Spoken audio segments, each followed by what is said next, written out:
ನಮಸ್ತೆ. ಮತ್ತು ಇವತ್ತು 2ನೇ ಚಾಪ್ಟರ್ ಓದ್ತಾ ಇದ್ದೀನಿ. ಅದೇ ಬುಕ್ಕಿಂದ ಸ್ಟೋರಿ ತೊಗೋತಾ ಇದ್ದೀನಿ. ಈ ಬುಕ್ಕಲ್ಲಿ 9ನೇ ಚಾಪ್ಟರ್ ಇದು. ಸದಾ ನೀಡುವ ಮರ ಅನ್ನೋ ಚಾಪ್ಟರಿಂದ ನಾನು ಒಂದು ಕತೆ, ಒಳ್ಳೆಯ ಕಥೆನ ಸೆಲೆಕ್ಷನ್ ಮಾಡ್ಕೊಂಡಿದ್ದೀನಿ. ಓಕೆ, ಈ ಕತೆ ಸ್ಟಾರ್ಟ್ ಮಾಡೋಣ.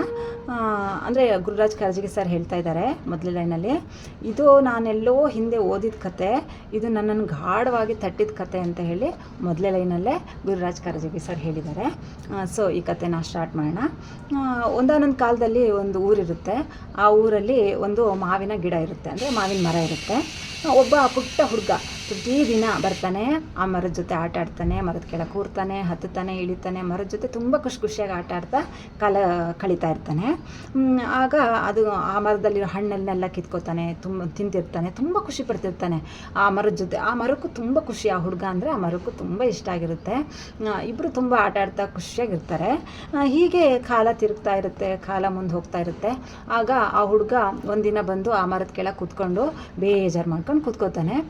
ಆಗ ಆ ಮರ ಕೇಳುತ್ತೆ, ಯಾಕೆ ಮಗು ತುಂಬ ಬೇಜಾರು ಮಾಡ್ಕೊಂಡು ಕೂತಿದ್ಯಾ ಅಂತ ಕೇಳುತ್ತೆ ಮರ.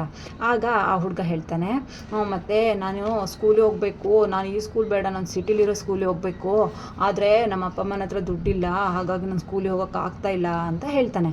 ಆಗ ಆ ಮರ ಹೇಳುತ್ತೆ, ಹೌದಾ, ಅದಕ್ಕೆ ಯಾಕೆ ಸಪ್ಪಾಗಿದೆಯಾ, ಯಾಕೆ ಬೇಜಾರಾಗಿದೆಯಾ? ಹಾಗೆಲ್ಲ ನೀನು ಬೇಜಾರಾಗಬೇಡ, ನಾನಿದ್ದೀನಲ್ವ ನಿನ್ನ ಜೊತೆ, ನಾನು ನಿನಗೆ ಸಹಾಯ ಮಾಡ್ತೀನಿ. ನನ್ನ ಮರದ ತುಂಬ ಸಾವಿರಾರು ಹಣ್ಣುಗಳು ಬಿಟ್ಟಿದೆ.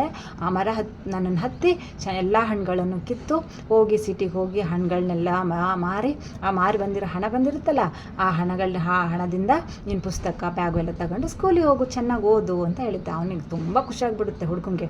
ಸರಿ ಅಂತ ಹೇಳಿ ಮರದ ಎಲ್ಲ ಹಣ್ಣುಗಳನ್ನು ಕಿತ್ತು ಸಿಟಿಗೆ ಹೋಗಿ ಮಾರಿ ಆಮೇಲೆ ಸ್ಕೂಲಿಗೆ ಹೋಗಿ ಶುರು ಮಾಡ್ತಾನೆ. ಆಗ ಸರಿ ಆಯಿತು. ಆಮೇಲೆ ಈ ಮರ ನಿರೀಕ್ಷೆ ಮಾಡ್ತಾ ಇರುತ್ತೆ, ಯಾಕೆ ಇವನು ಬರಲಿಲ್ಲ, ಇವತ್ತು ಬರ್ತಾನ ಅಂತ ಕಾಯ್ತಾ ಇರುತ್ತೆ ಮರ. ಆದರೆ ಅವನು ತುಂಬ ದಿನ ಆದರೂ ಬರೋದೇ ಇಲ್ಲ. ಆಗ ಅವನು ಸ್ವಲ್ಪ ದೊಡ್ಡ ಹುಡುಗ ಆದಾಗ, ಅಂದರೆ ತರುಣ ಆದಾಗ ಬರ್ತಾನೆ. ಅಲ್ಲಿವರೆಗೂ ಬಂದಿರಲ್ಲ ಅವನು. ತರುಣ ಆಗಿದ್ದಾಗ ಬರ್ತಾನೆ, ಮತ್ತೆ ಮರದ ಹತ್ರ ಬರ್ತಾನೆ, ಸಪ್ಪಗೆ ಬೇಜಾರು ಮಾಡ್ಕೊಂಡು ಕೂತಿರ್ತಾನೆ. ಯಾಕೆ ಮಗು, ಏನಾಯಿತು, ಯಾಕೆ ಮತ್ತೆ ಸಪ್ಪ ಕೂತಿದ್ಯಾ, ಏನಾಯಿತು ನಿನಗೆ ಅಂತ ಕೇಳುತ್ತೆ ಮರ. ಆಗ ಅವನು ಹೇಳ್ತಾನೆ, ಮತ್ತು ನನಗೆ ಅಂತ ಒಂದು ಮನೆ ಇಲ್ಲ, ಮನೆ ಕಟ್ಕೋಬೇಕು, ಆದರೆ ಮನೆ ಕಟ್ಟೋಕ್ಕೆಲ್ಲ ತುಂಬ ಮರದ ಸಾಮಾನು ಬೇಕು, ನನಗೆ ಹತ್ರ ಅಷ್ಟು ದುಡ್ಡಿಲ್ಲ ಅಂತ ಹೇಳ್ತಾನೆ. ಅದಕ್ಕೆ ಯಾಕೆ ಇಷ್ಟೊಂದು ಬೇಜಾರು ಮಾಡ್ಕೊಂಡಿದ್ಯಾ, ಬಾ, ನನ್ನ ರೆಂಬೆ ಕೊಂಬೆ ಎಲ್ಲ ಇದಾವಲ್ವಾ, ಅವನ್ನೆಲ್ಲ ಕಡ್ದು ತಗೊಂಡೋಗಿ ನಿನ್ನ ಮನೆ ತುಂಬ ಸುಂದರವಾಗಿ ಕಟ್ಕೋ. ನಿನ್ನ ಮನೆ ಕಟ್ಟೋಕೆ ಬೇಕಾದಷ್ಟು ಮರದ್ದೆಲ್ಲ ನನ್ನ ಒಂದೇ ಮರದಲ್ಲಿ ಸಿಗುತ್ತೆ ಅಂತ ಹೇಳುತ್ತದು. ಅವಾಗ ತುಂಬ ಖುಷಿಯಾಗಿಬಿಡುತ್ತೆ ಇವನಿಗೆ, ತರುಣನಿಗೆ. ಸರಿ ಅಂತ ಹೇಳಿ ರೆಂಬೆ ಕೊಂಬೆ ಎಲ್ಲ ಕಟ್ ಮಾಡ್ಕೊಂಡು ತಗೊಂಡೋಗಿ ಒಳ್ಳೆ ಸುಂದರವಾದ ಮನೆ ಕಟ್ಕೋತಾನೆ. ಆಮೇಲೆ ಮತ್ತೆ ತುಂಬ ವರ್ಷಗಳಾದರೂ ಬರೋದೇ ಇಲ್ಲ ಅವನು. ಆಗ ಮರ ಮತ್ತು ಅವನಿಗೋಸ್ಕರ ವೆಯ್ಟ್ ಮಾಡ್ತಾ ಇರುತ್ತೆ. ಮತ್ತು ತುಂಬ ವರ್ಷಗಳಾದಮೇಲೆ ಮತ್ತೆ ಬರ್ತಾನೆ. ಆವಾಗ ಅವನು ಒಂದು ಮಧ್ಯವಯಸ್ಕರಾಗಿರ್ತಾನೆ, ಅಂದರೆ ಒಂದು 35-40 ವರ್ಷದವನಾಗಿರ್ತಾನೆ. ಬಂದು ಕೂತ್ಕೊಂಡು ಬೇಜಾರು ಮಾಡ್ಕೊಂಡು ಮತ್ತೆ ಅದೇ ಥರ ಸೇಮ್ ಸಪ್ಪ ಕೂತಿರ್ತಾನೆ. ಯಾಕೆ ಸಪ್ಪಗಿದೆಯಾ, ಬೇಜಾರಾಗಿದೆಯಾ ಅಂತ ಕೇಳಿದಾಗ, ಮತ್ತು ನಾನು ಇದು ಪ್ರವಾಹ ಬಂದು, ನಮ್ಮ ಊರಲ್ಲಿ ಮಳೆ ಬಂದು ಪ್ರವಾಹ ಬಂದು ಎಲ್ಲ ನನ್ನ ಮನೆ ಎಲ್ಲ ಕೊಚ್ಕೊಂಡು ಹೋಗಿದೆ. ಆದರೆ ನಾನು ಇಲ್ಲಿಂದ ತಪ್ಸ್ಕೊಂಡು ಹೋಗಬೇಕು ಅಂದರೆ ನನಗೊಂದು ಮರದ ದಿಮ್ಮೆ ಬೇಕು. ಆ ದಿಮ್ಮೆ ಇದ್ದರೆ ನಾನು ಈ ನೀರಿನಿಂದ ನಾನು ಆ ಕಡೆ ಹೋಗ್ಬೋದು, ಬೇರೆಯವ್ರಿಗೆ ಸೇಫ್ ಆಗ್ಬೋದು ಅಂತ ಹೇಳ್ತಾನೆ. ಆಗ ಇದು ಹೇಳುತ್ತೆ, ಅಯ್ಯೋ, ನನ್ನ ಹತ್ರ ಏನಿಲ್ವಲ್ಲ, ಮತ್ತು ರೆಂಬೆ ಕಂಬಗಳೆಲ್ಲ ಕೊಟ್ಬಿಟ್ಟಿದ್ದೀನಿ.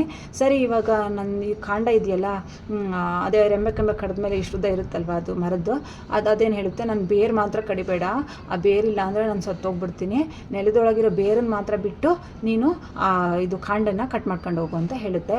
ಅವನಿಗೆ ತುಂಬ ಖುಷಿಯಾಗುತ್ತೆ. ಸರಿ ಅಂತ ಹೇಳಿ ಆ ಮರದ ಕಾಂಡನ್ನು ಕೆಳಗವರೆಗೂ ಕಟ್ ಮಾಡಿಕೊಂಡು ಅದರಲ್ಲಿ ಹೋಗ್ತಾನೆ, ಖುಷಿಯಿಂದ ಹೋಗ್ತಾನೆ ತಗೊಂಡು. ಆಗ ಆಮೇಲೆ ತುಂಬ ವರ್ಷಗಳಾದರೂ ಬರೋದೇ ಇಲ್ಲ. ಆಮೇಲೆ ವಯಸ್ಸಾಗುತ್ತೆ ಅವನಿಗೆ, ಅಜ್ಜ ಆಗ್ತಾನೆ. ಆಗ ಮತ್ತೆ ಅದೇ ಮರದ ಹತ್ರ ಬರ್ತಾನೆ. ಬಂದು ಸ್ವಲ್ಪ ಬೇಜಾರು ಮಾಡ್ಕೊಂಡು ಕೂತ್ಕೋತಾನೆ. ಆವಾಗ ಇದು ಮರ ಅಳ್ತಾ ಹೇಳುತ್ತೆ, ಯಾಕೆ ಮತ್ತೆ ಹೀಗೆ ಸಪ್ಪಗಿದೆಯಾ, ಏನಾಯಿತು ಅಂತ ಕೇಳುತ್ತೆ.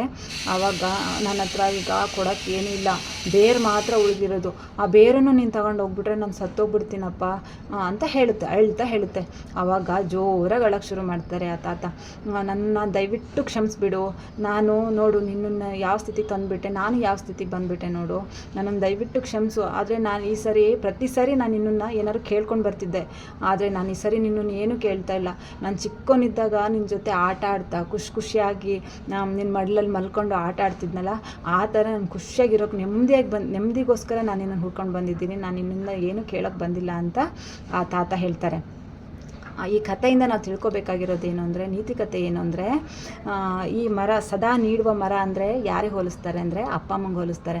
ಅಪ್ಪ ಅಮ್ಮನೂ ಹೀಗೆ ಅಲ್ವಾ, ಮಕ್ಕಳು ಏನು ಕೇಳ್ತಾರೆ, ಅವ್ರಿಗೆ ಏನು ಬೇಕು ಅನಿಸುತ್ತೆ, ಅವ್ರ ಹತ್ರ ಇದೆಯೋ ಇಲ್ವೋ ಸಾಲ ಮಾಡಿ ಆದ್ರೂ ಅವರ ವಸ್ತುಗಳನ್ನು ಮಾರಿ, ಅವ್ರ ಗೋಲ್ಡ್ ಮಾರಿ, ಮತ್ತು ಅವ್ರ ಗದ್ದೆ ಮನೆ ಎಲ್ಲ ಮಾರಿ ಮಕ್ಕಳಿಗೋಸ್ಕರ, ಅವ್ರ ವಿದ್ಯಾಭ್ಯಾಸಕ್ಕೋಸ್ಕರ, ಅವ್ರ ಬೈಕ್ ಬೇಕು ಅಂದರೆ, ಕಾರ್ ಬೇಕು ಅಂದರೆ ಅವ್ರ ಹತ್ರ ಇರೋ ಎಲ್ಲದನ್ನೂ ಕೊಡ್ತಾರೆ, ಎಲ್ಲದನ್ನೂ ಖರ್ಚು ಮಾಡ್ತಾರೆ ಅಲ್ವಾ. ಆದರೆ ಮಕ್ಕಳು, ಕೆಲವು ಮಕ್ಕಳಿರ್ತಾರೆ ಅಪ್ಪ ಅಮ್ಮ ಮಾಡಿದ್ದನ್ನು ಹಿಂದಿಂದ ಏನೋ ನೆನಪಿಟ್ಕೊಳ್ದೇ ಅದನ್ನು ಅಂದರೆ ಅದೊಂದು ಕೃತಜ್ಞತೆ ಇಲ್ಲದೇ ಅಪ್ಪ ಅಮ್ಮಂಗೆ ತಿರಸ್ಕಾರ ಮಾಡಿಬಿಡ್ತಾರೆ. ಲಾಸ್ಟಲ್ಲಿ ಅವ್ರನ್ನ ಚೆನ್ನಾಗಿ ನೋಡ್ಕೊಳ್ಳಲ್ಲ, ಅವರನ್ನೆಲ್ಲ ವೃದ್ಧಾಶ್ರಮಕ್ಕೆ ಸೇರಿಸ್ತಾರೆ, ಅವ್ರನ್ನ ಪ್ರೀತಿಯಿಂದ ನೋಡ್ಕೊಳ್ಳಲ್ಲ, ಎಷ್ಟೊಂದು ಅವಮಾನ ಮಾಡ್ತಿರ್ತಾರೆ ಅಲ್ವಾ. ಹಾಗಾಗಿ ಈಗ ಅದೇ ದಯವಿಟ್ಟು ನಾವೆಲ್ಲರೂ ನಮ್ಮ ತಂದೆ ತಾಯಿ ನಮಗೋಸ್ಕರ ತುಂಬ ಕಷ್ಟಪಟ್ಟಿದ್ದಾರೆ, ಅಂದರೆ ಮಕ್ಕಳಿಗೋಸ್ಕರನೇ ಅವ್ರ ಜೀವನನ ತ್ಯಾಗ ಮಾಡಿದ್ದಾರೆ. ಸೊ ನಾವು ನಮ್ಮ ಅಪ್ಪ ಅಮ್ಮಂದ್ರನ್ನ ತುಂಬ ಖುಷಿಯಾಗಿ ಸಂತೋಷವಾಗಿ ಅವರನ್ನು ವಯಸ್ಸಾದ ಕಾಲಕ್ಕೆ ತುಂಬ ಚೆನ್ನಾಗಿ ನೋಡ್ಕೊಳ್ಳೋಣ ಅಂತ ಹೇಳೋಕ್ಕೆ ಇಷ್ಟಪಡ್ತೀನಿ. ಸೊ ಈ ಕಥೆಯಿಂದ ನಿಮಗೇನು ಅರ್ಥ ಆಯಿತು, ಇದು ಇಷ್ಟ ಆಯಿತಾ ನಿಮಗೆ ಅಂತ ನೀವು ಕಮೆಂಟ್ ಮಾಡಿ ತಿಳಿಸಿ. ಮತ್ತು ಮಕ್ಕಳಿಗೂ ಈ ಕಥೆನ ಪ್ರತಿದಿನ ನಾನು ಹೇಳೋ ಕಥೆನ ದಯವಿಟ್ಟು ನೀವು ಓದಿ ಮಕ್ಕಳಿಗೆ ಅದನ್ನು ಪ್ರತಿದಿನ ರಾತ್ರಿ ಮಲಗುವಾಗಾಯಿತು, ನಿಮಗೆ ಯಾವಾಗ ಫ್ರೀ ಅನಿಸುತ್ತೆ ಆಗ ಈ ಕಥೆನ ಪ್ರತಿದಿನ ನಾನು ಹೇಳೋ ಕಥೆನ ಮಕ್ಕಳಿಗೆ, ಅಂದರೆ ಮಕ್ಕಳು ಆ ವಿಡಿಯೋ ಈ ವಿಡಿಯೋ ಯೂಟ್ಯೂಬಲ್ಲಿ ರೀಲ್ಸ್ ಅದು ಇದು ನೋಡ್ತಾ ಇರ್ತಾರೆ, ಆ ಸಮಯದಲ್ಲಿ ನೀವು ಇದನ್ನು ನೋಡು ಅಂತ ಹೇಳಿ ಕೂರಿಸಿ, ಒಂದು 10 ನಿಮಿಷ ಇದೆ ನೋಡು ಅಂತ ಹೇಳಿ ಕೂರಿಸಿ ಕತೆ ಇದನ್ನು ಹಾಕ್ಕೊಡ್ಬೋದು. ಅಥವಾ ಮಕ್ಕಳು ನೋಡೋಕ್ಕೆ ಇಷ್ಟಪಡಲ್ಲ ಅಂದರೆ ನೀವು ನೋಡಿ ಅದನ್ನು ಅರ್ಥ ಮಾಡಿಕೊಂಡು ನೆಕ್ಸ್ಟು ನಿಮ್ಮ ಮಗುಗೆ ಊಟ ಮಾಡಿಸುವಾಗ ಮಲಗಿಸುವಾಗ ಈ ಪ್ರತಿದಿನದ್ದು ಒಂದೊಂದು ಸ್ಟೋರಿನ ಮಕ್ಕಳಿಗೆ ಹೇಳ್ತಾ ಬನ್ನಿ. ಆ ಮಗುಗೆ ಈ ಸ್ಟೋರಿ ಕೇಳ್ತಾ ಸಬ್ಕಾನ್ಷಿಯಸ್ ಮೈಂಡಲ್ಲಿ ಒಳ್ಳೊಳ್ಳೆ ವಿಷಯಗಳು, ಧೈರ್ಯ, ತಾಳ್ಮೆ, ಸಹನೆ ಮತ್ತು ಅಂದರೆ ಒಳ್ಳೆ ಸಂಸ್ಕಾರ ಈ ಕಥೆಗಳಿಂದ ಅವ್ರಿಗೆ ಫಿಸಿಕಲಿ ಮೆಂಟಲಿ ಬೆಳವಣಿಗೆಗೆ ತುಂಬ ಹೆಲ್ಪ್ ಮಾಡುತ್ತೆ. ಸೊ ದಯವಿಟ್ಟು ನೀವು ಓದಿ ನಿಮ್ಮ ಮಕ್ಕಳಿಗೂ ಈ ಕಥೆನ ಪ್ರತಿದಿನ ಹೇಳ್ತಾ ಬನ್ನಿ. ಸೊ ನಿಮ್ಮ ಸಪೋರ್ಟ್ ಯಾವಾಗಲೂ ಹೀಗೆ ಇರಲಿ. Thank you so much.